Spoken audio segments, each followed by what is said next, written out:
Hello, everyone, and welcome to today's webinar. We're going to be going through the features that are coming in Summer 10.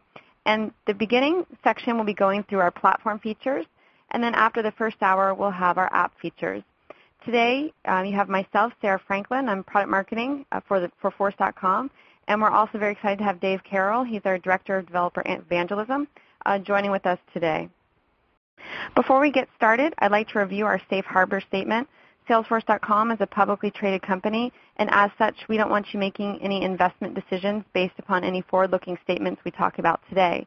If you have any questions about our safe harbor statement, please feel free to go to our website at salesforce.com/investor.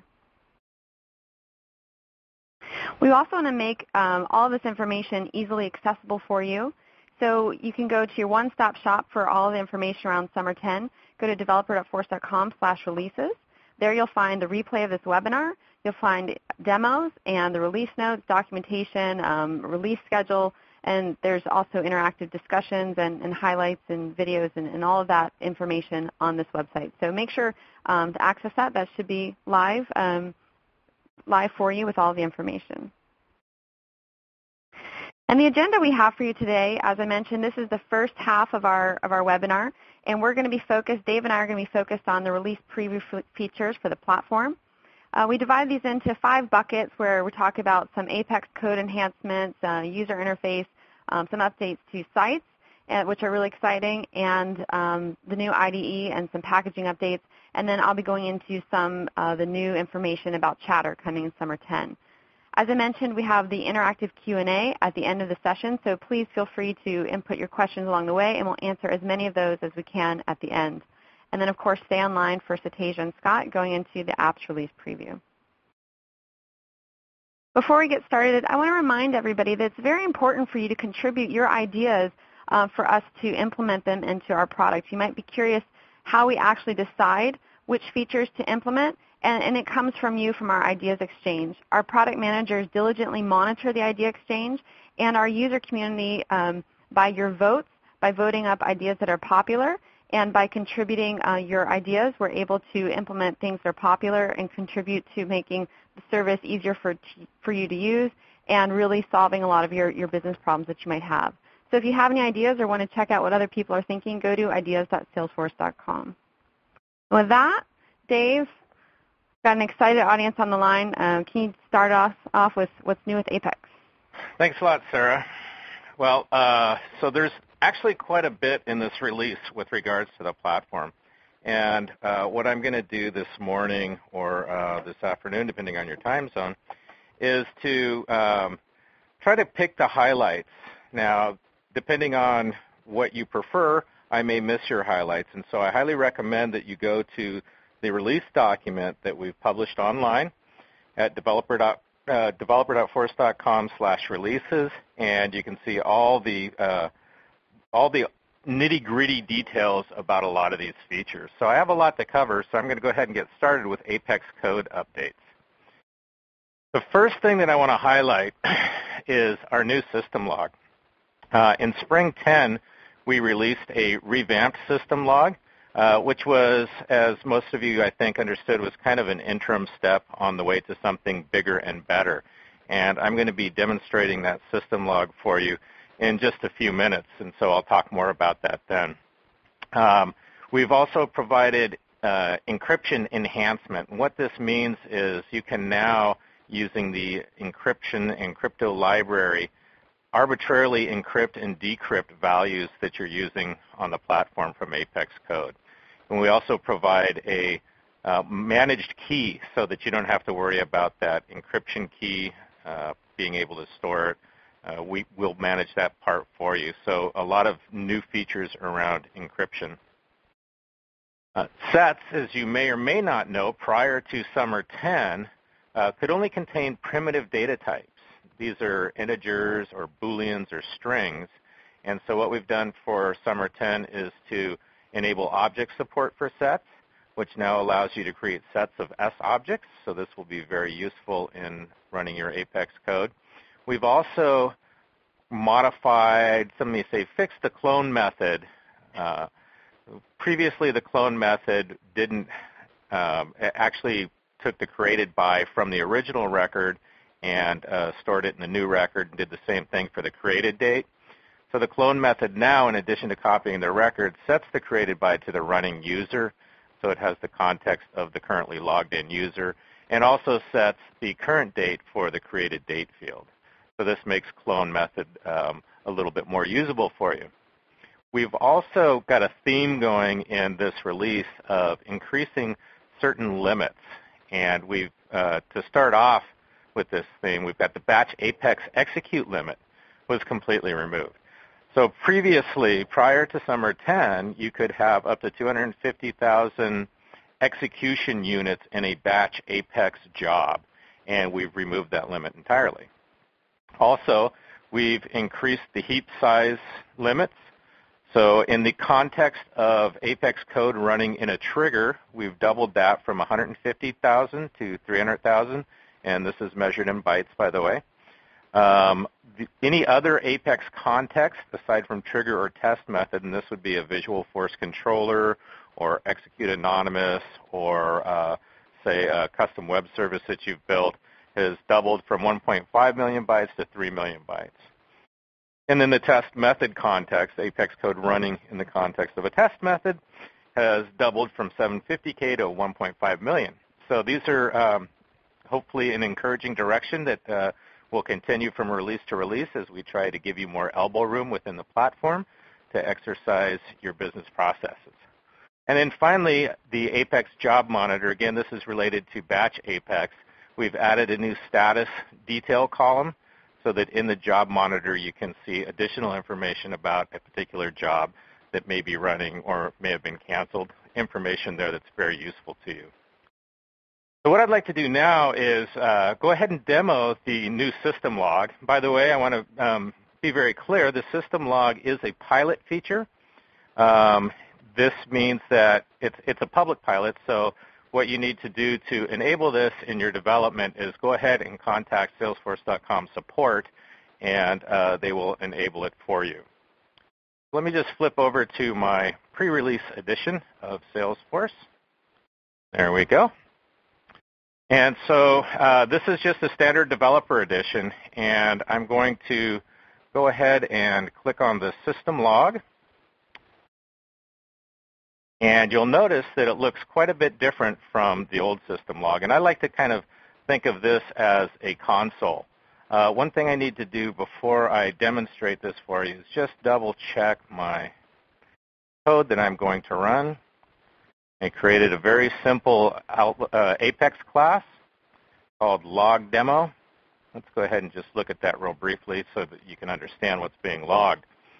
So in this log demo, I've got a static method that basically takes a list of contacts, loops through them, calls a method to or updates the contacts, calls a method to look at the particular contact, and then also just because we do a little XML parsing using the XML DOM library.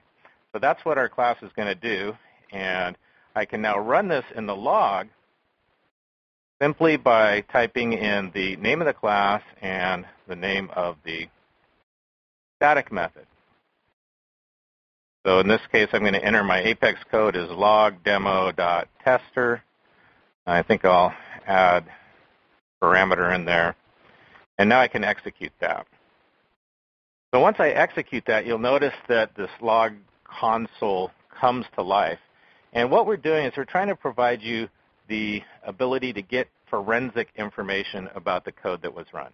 This is not a debugger, although you can kind of replay what happened during your debug session. For instance, if you look at the screen in the middle, which is our execution log, we can see the execution steps all the way through that entire bit of code that I ran. So we see execution started, code unit, and so on. On the left here, we have a full stack trace of what happened during that code execution. So you can see that I've got various levels of detail as well as when I'm entering different functions. Get my contacts, for instance, shows my SOCL statement. I can click over in my stack and navigate through the execution log as well. Below that, we have information about the scope of the executing method. And so we can see that we've got various units like look at contact, tester. Those were methods that I called in my little demo code. So now what I'd like to do is talk about the source over here on the side. In addition to being able to navigate through our stack, we can use the execution log to actually look at the code that was executing that's related to each one of these steps on the left. One of the ways that we can kind of manage this amount of data also is by looking at using the filters. So in this case, what I'd like to do is limit my filtering to anything that says execute, for instance. And so what this does is it filters on the event column and the details column, so you have pretty rich filtering. At this point, I can go ahead and start looking at my execution log and actually see which bit of code that particular log row belongs to. So you can see that at this point, you're really getting a lot richer information about how your code executed. There's one other section of the screen that I'd like to point out, and this is the executed units down here. Again, you can imagine that there might be quite a bit of information that you're logging on any one particular execution context. And in this case, if I want to just look at triggers, I can disable everything else and then go ahead and click on my triggers to filter everything to the trigger. And so now you can see that my trigger is shown over here on the source.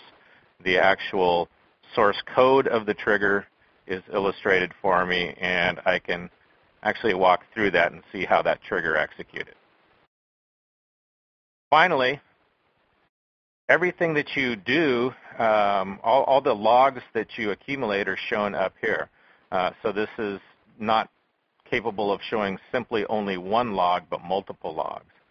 And what I'll do is I'm going to go to a Visualforce page here to illustrate that. We'll just ignore exactly what that page is doing for the time being, but come back over to our log, and we can see now that my Visualforce execution is also logged over here. So this is, I think, a really great step in the right direction, a good tool for developers to use in building their applications. So that's the visual, or what we're calling the Apex CSI. It's not crime scene investigation. It's a forensic tool for inspecting your code. Although sometimes I think my code may look like a crime scene. Anyways, user interface updates. So we have some enhancements to Visualforce. In particular, one thing to be aware of is that we'll be enforcing with the Summer 10 release well-formed XML, or standard markup enforcement. And all this means is that you should make sure that your XML or your Visualforce code is well-formed, meaning that it's properly nested, that tags that have content within them also have a closing tag, and tags that are meant to be self-closing actually do self-close. This is for any Visualforce page that's version 19 and above, and it will not save the page unless the content, the XML, is well-formed. Dependent pick lists are now supported with the standard input field tag in Visualforce, and this is a real time saver. I think this is one of the ideas that came off of the ideas site. And so all the functionality that you see on your dependent pick lists and standard layouts are now available without any extra coding in Visualforce, and I'm going to demonstrate that for you in a minute. We also now support cookies from within Visualforce pages. So these are either Visualforce pages that are within your Salesforce instance or hosted on sites, either way. So we've given you a new object inside of Apex code called cookie. And for the page reference object, we've added a couple of new methods, get cookies and set cookies. And I'll show you how that works as well. We've also got a view state inspector. And this view state inspector, by the way, is also a pilot feature. So you need to contact support to gain access to this. And this is really if you're having some troubleshooting your Visualforce page around the area of posting data back and forth to your controllers. And so with the View State Viewer, you'll be able to see this data in a reasonable way. The last three on this list are primarily bug fixes. Most of these things you may not have run into, but it's worth mentioning. Postback returns an ID. This is a bug fix that was involved with posting from the AJAX type functionality, very much related to some hover functionality listed below. Person account no longer allows contact detail rendering. So for those of you who don't know what a person account is an account that really represents a person, not an organization. And as such, it has kind of an invisible contact record associated with it that you cannot render, edit, or view through the standard layouts. But prior to Summer 10, we allowed you to generate the detail using the detail component for a contact on a person account, and we'll no longer allow that now. And then removal of related list hover components. Again, this is kind of an edge bug that most of you probably never ran into. So let's go ahead and take a look at the dependent pick list demo. There's nothing special that you need to do with dependent pick lists to enable them on a Visualforce page. So in this case, what I'll do is I'll go ahead and show you my Visualforce page. I've created a couple of custom fields on an account object, both of them being pick lists, and one is dependent on the other. So let's go ahead and look at that Visualforce page called Dependents. Very standard Visualforce page. Let me try to zoom this in just a little bit. Okay. And so I've got standard markup in here. I've got a command button. I've got a page block section. What I want to point out, though, are the two input fields on these two lines, on line 8 and 9. Account.flavorChoice is a lookup or pick list field that that allows you to select what kind of flavor category you would prefer, and then the account.beer types will match a beer that matches that particular flavor category to you. And the idea is that depending on your flavor category, you should have different selections for your beer type. So let's go ahead and see what that looks like once it's run. Go ahead and type in the URL to my page. And you'll notice I didn't do any extra JavaScript. I'm not doing any kind of extra work there. So if I choose light and refreshing for my flavor choice, I'm given 3 different beer types, wheat, lager, and rye. I can also pick dark and filling, and my flavor choices change to IPA, porter, and stout. So this is a way to get dependent pick list functionality inside your Visualforce page without doing a whole bunch of extra work. One other thing that I'd like to demo for you is the ability to set cookies and use cookies. And so we're going to go ahead and look at the cookie controller code first to show you the syntax for this. So I've set up a very simple page with an Apex controller, and when the controller is created, I go ahead and I try to pull a cookie using the new getCookies method that is part of the page reference object.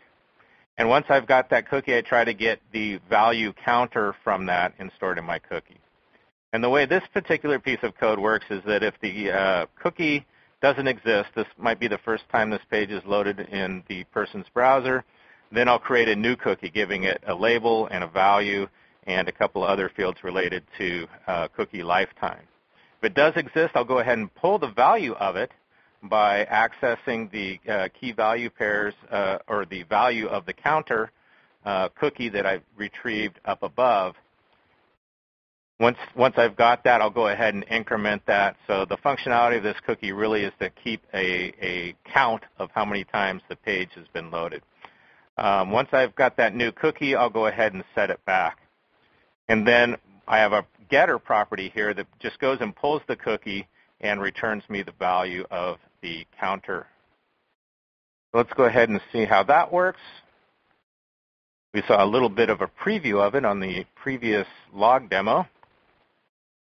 And so in this case, it's showing that the value is 2. That's because I loaded up that cookie just a few minutes ago. And if I go ahead and refresh, then my cookie will increment, value equals 3, and so on. So cookies, very standard way of persisting state on your web pages, now supported by Visualforce. So let's talk about some sites updates. There's a couple of really useful features that we have for you in sites. The first one is called Admin Preview. I think this is another indication of the tools and the features that we're giving the developer to become more productive and better create their applications on the platform. What this Admin Preview does is it gives you the ability to see errors that happen on your sites pages. As you may know, sites pages run as a guest user profile, which is very limited in its capabilities and ability to view certain information on the platform. And sometimes when you have a problem on your page, all you see is this error page, and it's very difficult then to kind of see that in the context of somebody that can get more information. That's what Admin Preview does for you. So it provides error visibility and is implemented via this new tag, site::preview as admin. So any page that you want to be able to view as preview as admin, you can add this tag to it just below the last, page closing tag on your page, and you'll get this functionality. And I'll demonstrate this for you in a couple of minutes. URL rewriting. URL rewriting is another feature that comes from the Idea Exchange. This is the ability for you to create user-friendly URLs. The way this works is you implement a URL rewriter class and configure your site to use that URL rewriter, and then you decide, based on custom mappings, what kind of URLs you want to show to your user. For instance, a lot of blogs use a URL format of the name of the site, the year of the blog as a folder, then a slash, and then the month of the blog, and maybe the date, and then finally maybe the title of the blog, right? So that's a pretty long path, and you can implement something like this now using URL rewriting. More importantly than the friendly URLs, the user can kind of parse the URL much better, but it provides better search engine optimization. So those blog posts, for instance, that you implement using URL rewriting on the platform will be better categorized and optimized by search engines. Another big feature is single sign-on via SAML. So we've had this functionality for a long time in our standard products, CRM and service and support and other applications. And now we're bringing it to your sites for customer or partner portal enabled sites. So you can read the details about the single sign-on via SAML in the release notes. Again, it's very similar to what we've provided over the last several years for our authenticated customers, and so there's lots of information for that. Let's go ahead and take a look at the admin preview. Now I'm going to deliberately set up my org so that I get an error. And the way that I'm going to do this is I'm going to go into sites, and I'm going to go into my Hoodoo site, and I'm going to modify the public access settings. This is the user that is the impersonation user for the public site. And I'm just going to edit this profile and take away read access for a particular object called lookup tester. Now on my site, I also have a page that accesses that lookup tester object. And so let's go ahead and take a look at what that page looks like. If I go ahead and click, not chickens over here, but I'm going to click the web address, and this is just the standard preview that you normally see, that you should be used to seeing. And we see authorization is required. And this can happen to you quite commonly if maybe you're changing your data model and you add a new field to an object that you're displaying on one of your sites, or several new fields and you forget to enable it in the profile, the question is, what's happening here? How do I know what's causing this particular error? And so rather than click the default preview, what we're going to do is click Preview as Admin. And what you'll notice is this little yellow box at the bottom, which gives me the precise information that I need to solve this particular issue, which is read access is not found for my custom object. So I can go ahead and close that, go back to my public access settings with the knowledge that I just gained through the admin preview, fix my problem, and then once again go back and test my site. Now in this case, my site, my solution should be implemented, my problem should be fixed, and congratulations, I've solved the problem. So admin preview, very useful. I think that it's one of my favorite features because previously it was pretty hard to figure out what was breaking on your sites. So we've got a couple of updates around web services and the IDE. As with every release, the web services definitions include many more new objects. For this release, they're primarily around the chatter data model. One thing to note, though, is that the current API requests have changed. Concurrent API requests are API requests hitting our servers simultaneously, and we've reduced that now from 50 to 25. But the good news is that the way that we count those requests has changed also. So rather than count every request, now we only count ones that are 20 seconds or longer.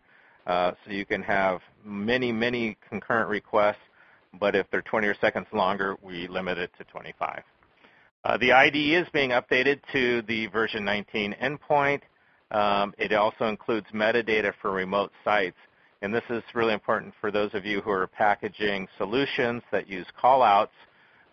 Because the metadata for remote sites is available in Summer 10, that means you can also package that, which reduces the install complexity for your users. We've also added metadata for a couple of knowledge-based features, article type and layout, and also applied our new default security to the profile level security for profiles. Some packaging updates. Push patch upgrades are GA in Summer 10. So this means that you can now much more easily push updates out to your customers. This allows you to actually push those to your customers rather than have your customers have to do something to apply them to their orgs. You can also branch a package and create patches while you're working on your main code line. This is a feature that really starts enabling a better team development experience. By the way, both of these or all of these features around push patch upgrades are partner-focused features and are available only by request. So that's most of the platform features in this release. There's actually quite a few more. Please go see the release document online to make sure that you get the full scoop. And with that, I'd like to go ahead and turn it back over to Sarah for some chatter updates. Thank you, Dave. There's really some great features, and like you said, just really high-level overview of a lot of them. Yeah, and I really like that. I always have to say that site feature, the admin preview, that's really, I've gotten myself in that so many times. Yeah, I like that feature. So I get the joy of being able to talk to everybody today about Chatter and what's coming in Summer 10. There's been so much excitement around Chatter since we announced it at Dreamforce last year, and it's gone through developer preview where the elite developers out there have gotten access to Chatter, and you've been able to play around with the technology, and you've seen it go from infantile state and evolve. And what I'm happy to talk about today is what's going to be coming in Summer 10 in a beta format to Salesforce. And as you know, Chatter is our collaboration platform that enables you to have a very Facebook-like experience for your enterprise business apps where you have profiles for your users and status updates and document sharing and feeds, for example. So with Summer 10, Chatter is coming to Salesforce in a beta format, and the features that are going to be enabled in the beta release are profiles and status updates and feeds, and a few of these other items here, including your file sharing and mobile, and being able to use the API to access your Chatter information. So this is all very exciting, and what you'll see today is I'm going to go through a demo of how you set up Chatter declaratively, and it's a lot easier. It's a much easier experience than the developers out there have had in the past of chatterizing their apps.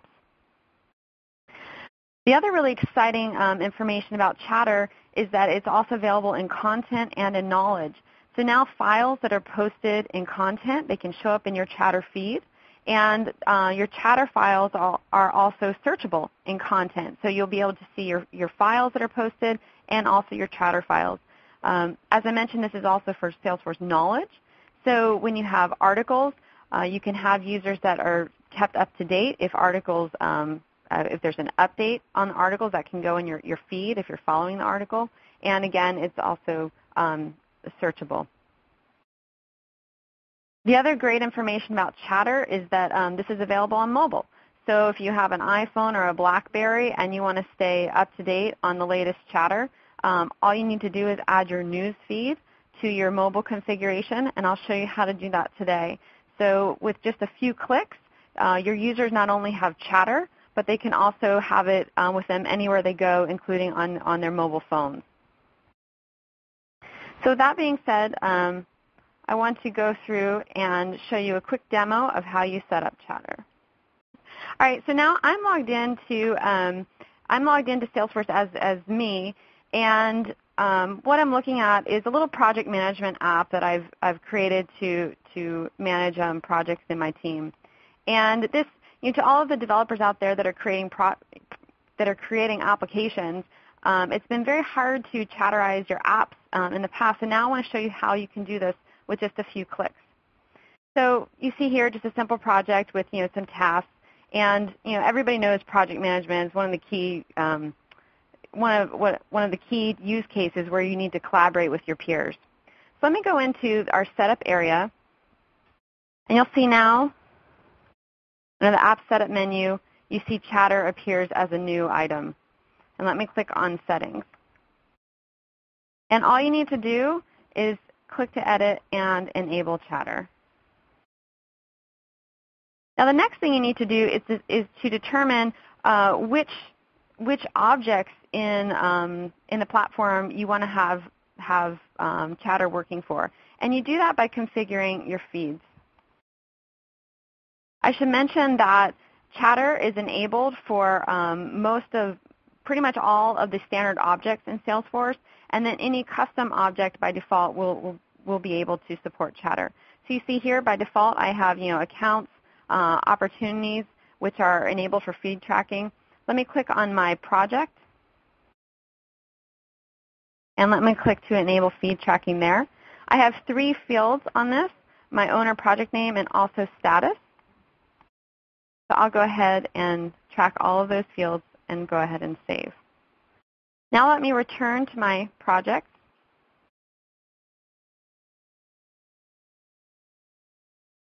And I'll click on that same project we were looking at to localize our website. And you see here now, Chatter has shown up for this project. I'm able to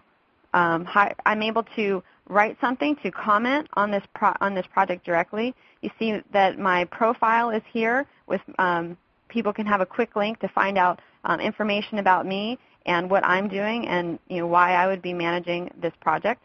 And I can also upload files. And I mentioned files are integrated in Chatter for content and also articles in the knowledge. So let me go ahead and do a quick update here. And I'll say check out the implementation guide. And I'll link to a file. I can come directly from Salesforce from a file that's already been uploaded into our content, or I can come from my computer.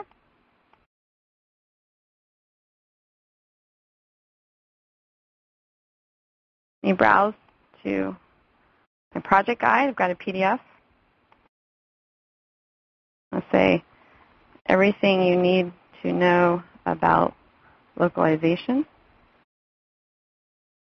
and share.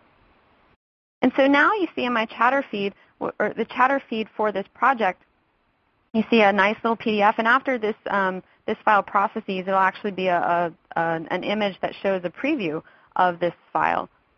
And then the thing is that's very great with chatter is that anybody that is following this project will stay apprised of updates on the project. So real quick, I'm going to go ahead and pretend that I'm Dave. So I'm going to log in as Dave. And we're notifying you of the maintenance. And I'm going to be Dave, and I want to go back to that same project.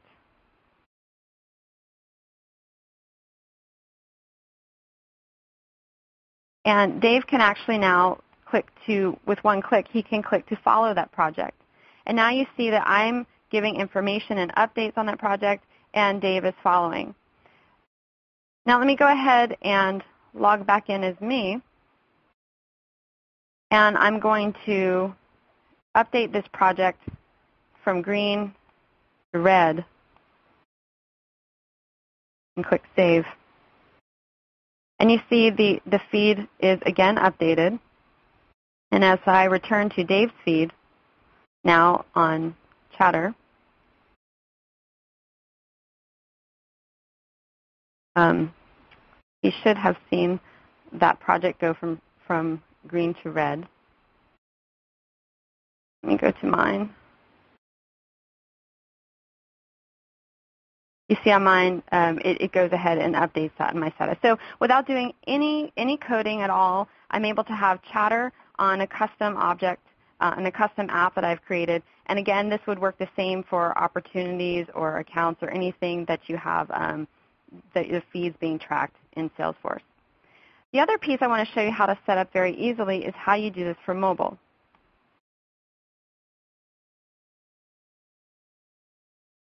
So if you go to your mobile administration and your mobile configurations, if you don't already have a mobile configuration, it's very easy to create one. And because we have Mobile Lite available to everyone, it's very easy to access mobile. And then all you need to do is go to your data sets. And you would click to add, and you would add your news feed to your mobile. And then once you do that, everybody is able to access their Chatter feed on mobile. That's a very quick overview of how easy it is to set up Chatter now with Summer 10. You notice I did no coding, and I took a custom application and chatterized it with just a few clicks. Now, Chatter is also available programmatically, and you can access it via Apex and Visualforce or via the Web Services API. And there's a ton of information on how to do that. Dave Carroll did an amazing webinar just a few weeks ago, I think, which talked about a lot of ways that you can extend applications with Chatter. We just did a recent launch with VMforce, and we even showed how you could take standard Java applications and add Chatter to them. So you can see that Chatter can be used internally in your organization or externally on websites.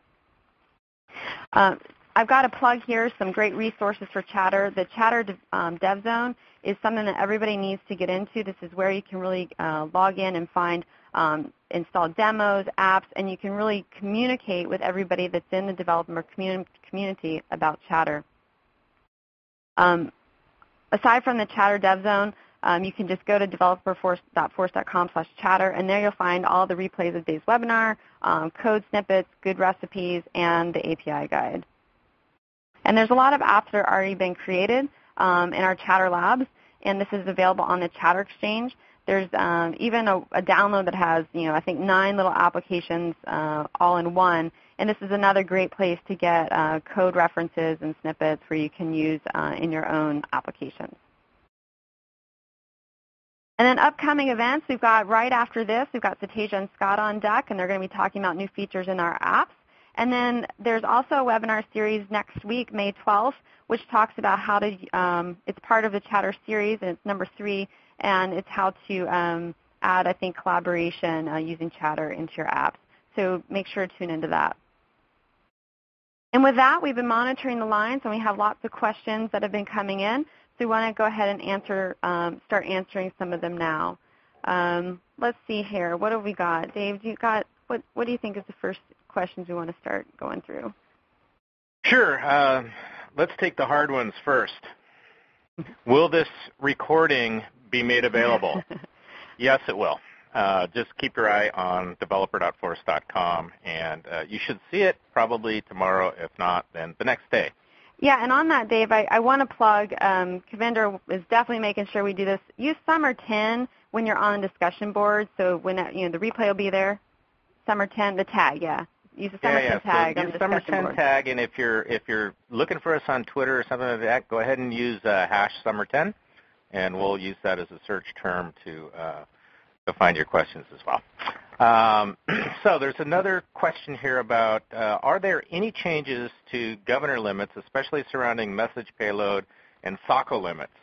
And this kind of falls into the category of give an inch, take a mile. No, really we're working on governor limits very actively. In this release, there is no change in message payload size or in SOCO limits.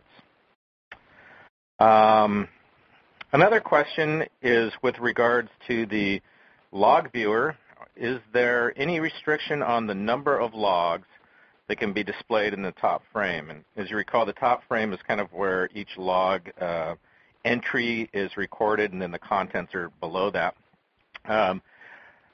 The limit is, at this point, I believe 20 logs. We can definitely double-check that and provide an updated answer for you on the FAQ. So another question, do dependent pick lists honor record type visibility? And the answer is simply yes, they do. Mm-hmm. Does the new cookie class support getting and setting of cookie flags like HTTP only and secure? And then a second part of that is, can you explain what cookie flag settings can be set? So the cookies that you use within your Visualforce pages are cookies to support your page. They're cookies you create. You can read cookies that you can create. You can't delete cookies that you have not created. I'm not exactly sure what the question means with regards to HTTP only and secure. But basically, you use cookies like you're used to using cookies. You set values that you want to have maintained between browser sessions using cookies, personal information such as this guy selected not to see the video again or something like that. It can be, everything's stored as a string, but you can translate them between strings and integers and booleans or use them however you want. So cookies, standard key value pair technology. Another question is SAML supported in self-service portal? And SAML is supported in customer portal and partner portal. If you've set up some kind of self-service using customer portal, then I guess the answer would be yes. So that's basically the right answer is SAML supported in customer portal and partner portal. Will Salesforce be adding Android phones to their mobile features? Android support is on the roadmap. No time frame for when that will be, but certainly we definitely want to support that particular platform. Question at the bottom that says, how to log in as some other user? Is there any such link available for the same like you were doing, only is it possible through managed users only? So we actually have an article on this on developer.force.com, a little kind of tips and trick article on logging in as another user. That link is only available through the managed users interface. I've tried to implement that elsewhere and run into nothing but problems, so I recommend just going through that user interface.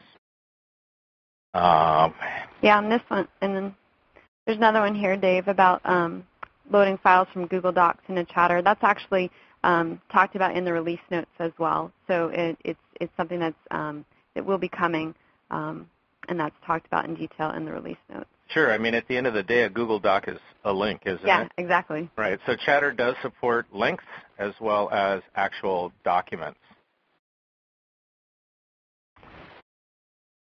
Okay, I'm looking at some more questions here. It takes a second to read these. Yeah. Is there any improvement for code auto-completion in the Eclipse IDE plugin? No. We're preparing to invest much more heavily into the IDE. Having said that, we're kind of in a mode where we want to make sure that it's working properly for you and is up to the current spec, but expect to see more things in future releases around the IDE. There's some questions about the Chatter beta and what limitations are for that. And Chatter will be available in beta, and that is obviously limited to people that are users of your Salesforce org. So if you have questions about licensing of that, definitely talk to your salesperson. But you would need to have a Salesforce license in some form or fashion to be able to use Chatter right now.